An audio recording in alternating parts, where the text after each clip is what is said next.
सांगलीत काँग्रेसच्या स्नेहभोजन कार्यक्रमात बंडखोर उमेदवार विशाल पाटलांनी उपस्थिती लावल्यानं ठाकरे गटानं काँग्रेसला इशारा दिला।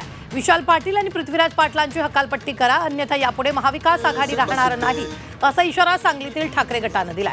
लोकसभा निवडणुकीमध्ये पहिल्या दिवसापासून काँग्रेसकडून गद्दारी झाली आणि त्या गद्दारीचाच अधिकृत पुरावा म्हणजेच काँग्रेसचं स्नेहभोजन असल्याची टीका शिवसेना ठाकरे गटाचे सांगली जिल्हा प्रमुख संजय विभूते यांनी काँग्रेसवर केली आहे। तर काँग्रेसचे कार्यकर्ते रिचार्ज व्हावेत म्हणून आगामी विधानसभा निवडणुकीच्या दृष्टीने कार्यकर्त्यांसाठी स्नेहभोजन आयोजित करण्यात आलं होतं।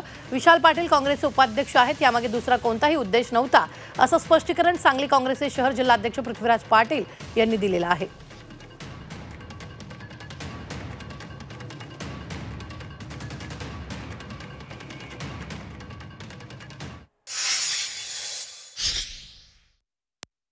त्याचा उद्देश आमचा असा आहे की येणाऱ्या विधानसभा निवडणुकीमध्ये खूप जोमानं कामाला अमृत नोनी गॅस्ट्रिन, अपचन, ऍसिडिटी, गॅस्ट्रबल ह्यापैकी तुम्हाला कुठलाही गॅस्ट्रिक प्रॉब्लेम झाला, उपाय एकच, अमृत नोनी गॅस्ट्रिन लागला पाहिजे। आणि त्या दृष्टिकोनातून एक विधानसभेची पेरणी म्हणून आम्ही हा स्नेह मेळावा त्या ठिकाणी ठेवलेला होता। दुसरं कोणतेही उद्दिष्ट त्या ठिकाणी नाही।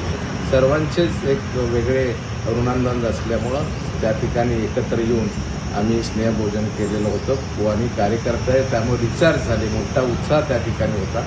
दुसरं कोणतंही कारण नाही, कोणी याबद्दल दुसरा अर्थ काढू नये। जर येणाऱ्या काळामध्ये महाविकास आघाडीला सांगली जिल्ह्यामध्ये महाविकास आघाडी म्हणून पाहायचं असेल तर आपण तातडीनं विशाल पाटील आणि पृथ्वीराज पाटील यांच्यावर पक्ष हकालपट्टीची कारवाई करावी, अन्यथा सांगली जिल्ह्यामध्ये परत महाविकास आघाडी होणार नाही।